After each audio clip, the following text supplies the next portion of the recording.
Hey everybody, welcome back to the Mass Retirees Weekly Update. Today's Friday, April 8th. I'm Sean Duhamel. Thank you so much for joining with us and tuning in again this week. Now I've got two pieces of really important and really exciting news to share with all of you, and I'm really excited by this. But before I do that, let me just ask you again and remind you, if you haven't done so already, please like and follow the Mass Retirees Facebook page, like this video, share it with your friends and others you might think may be interested in this or may have the desire to join Mass Retirees, and do the same thing on our YouTube page. This is going to ensure that you receive these updates every Friday when they come out, and that you're kept informed, and that you can be an active part of our association, which is very, very important for all of us. Now, the first piece of big news I want to share is that on Friday, May 6th, 4 weeks from today, we will once again hold area membership meetings in person, live, that we can see each other face to face once again. That Friday at 11 a.m., Friday, May 6th at 11 a.m., we will be at the Peabody Marriott for our first area meeting since the beginning of the pandemic. And in terms of being up in Peabody, it's been a full 3 years, unfortunately, since we've been able to be in person meeting with our members in Peabody. And this has always been one of our most actively attended meetings. Now, I will be at the meeting, members of our staff will be at the meeting, of our board, our association president, Frank Valeri. This is his home meeting. He's originally from Lynn. He lives in Saugus now, so Peabody is right next door to him. And we will also be joined for the first time by our new area vice president, Buzzy Barton, from the city of Lynn. He's a city councilor in Lynn, and he and Frank serve on the Lynn Retirement Board together. So we're going to have a good group of people at this meeting. Now, what we don't know is how many of our members are going to show up, and it really remains to be seen, but that's completely up to you. We are going forward, hold periodic area meetings across the state, and hopefully in 2023, we can get back down to meet with those of you who are in Florida. We have thousands of members who are year-round Florida residents, and I know that you appreciate the time we take to come down for a couple of days and meet with you and engage with you one-on-one. But I should also point out that despite the fact that we're going to hopefully get back to a regular course of business and meet in person, we're going to continue to hold our virtual teletown hall meetings indefinitely. One of the lessons that we have learned throughout the pandemic is how important it is that we reach our members regardless of where you are, or regardless of your ability to physically get to a meeting. We have a lot of members who have other obligations, maybe are still working or taking care of family obligations, or who have an ailment that they can't get out of the house, or you may live in another part of the country and you're not physically able to get to one of our meetings. So we're going to continue to hold our virtual events.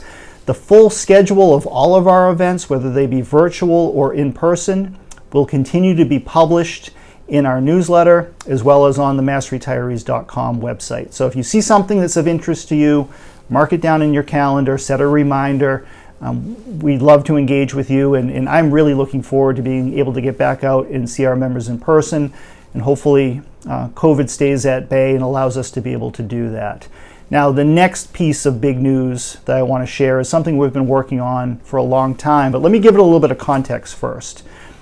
I know many of you, because you are public employees or education professionals and educators and worked on Beacon Hill, for instance, doing public policy research and formulation, you know how important that research and data analytics and collecting factual information goes into it and helps the process of advocating on behalf of public retirees. Every single bill we file requires us to also submit some type of documentation, or at least a story behind why we are proposing something and what makes this idea a good idea. Or if we're opposing a bill or a proposal, why is it a bad idea? And it cuts both ways. Now, over the years, we have been very successful in passing some major pieces of legislation And one of the ways that we have been successful is being able to pull together a diverse group of a coalition approach at times, but also being able to pull together factual data and research and to prove our point of not only why is a particular piece of legislation or a proposal a good idea and necessary, but also how is it affordable and how can it be paid for through our pension systems or through the GIC or other government entities.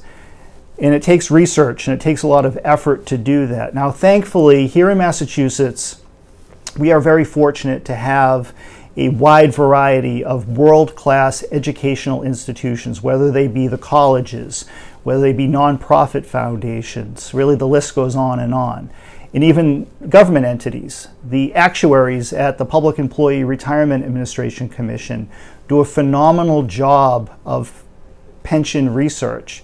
And a lot of the legislation that we file, like the COLA, is backed up by the research that's done by PERAC, and they play a pivotal role. We also have some fantastic private sector retirement research organizations. The Gerontology Institute at UMass Boston does a fantastic job, and we have worked with the Gerontology Institute from time to time over the years on projects that are specific to public retirees. At Boston College, we have the Center for Retirement Research, which is headed up and led by Alicia Monell, who is no stranger to public retirement policy. She has made a career of working in various capacities with the federal government and in the private sector, of being a key researcher and educator when it comes to retirement and all aspects of retirement.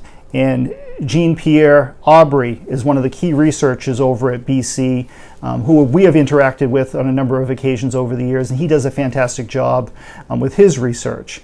However, what's been missing from the equation is an organization that focuses exclusively on public retirees and how certain issues or policy recommendations may impact public retirees.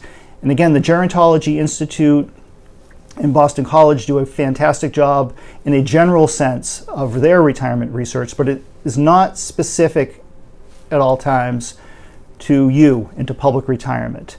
Well, we're about to change that.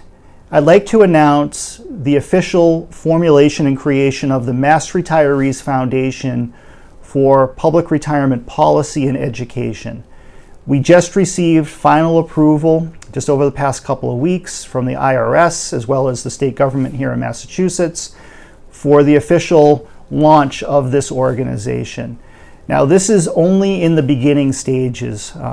We have a lot of work still to do, but the general focus that we're going to take is to find certain aspects of public retirement, whether they be COLAs, whether it be public retiree health insurance, and do 2, 3, or 4 research projects a year to focus on specific aspects of public retirement. And first of all, be able to create some research that effective policies can be born out of, that can help support some of our legislative initiatives, maybe to solve some common problems that are not being addressed, like the lack of adequate COLAs. And we're making steps in the right direction, but there's a lot of work that needs to be done. And there's a lot of research that needs to go into that process that will make it a lot easier for us to make our case going forward. Well, somebody needs to do that research. Somebody needs to be focused on the day-to-day work that goes into that. And that will be the job and the focus of the Mass Retirees Foundation. The foundation will also play a role in educating public retirees, active public employees, as well as the general public about the value of public retirement.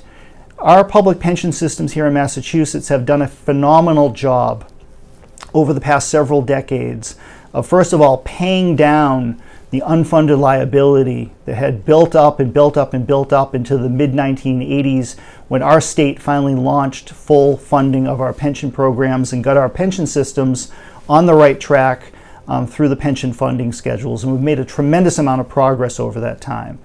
At the local level, as well as at the state level through the Group Insurance Commission, we have also done a great job of managing and maintaining health insurance benefits, having high quality, affordable health care across the board for all retirees, while at the same time managing and limiting the growth of medical inflation. Again, there's a lot to be proud of there. But going forward, we have a lot of work to do, and I believe, and all of us here at Mass Retirees believe, that we can do better. And that's going to be the focus of this foundation.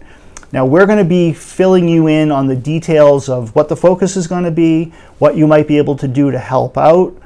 But we're really excited by the opportunities that this is going to present, the help that this is going to provide to our overall core mission, as well as bettering the lives of current and future retirees here in Massachusetts. So we're looking forward to working with you. We're looking forward to working with our allies from the public employee unions as well as from the private sector. Frank Valeri and myself and Joe Connerton, our treasurer, have been engaging in various conversations with folks that we would like to get involved in this process going forward, that we think can bring some value to assist with these various projects. So it's something we're excited about. I hope you are too.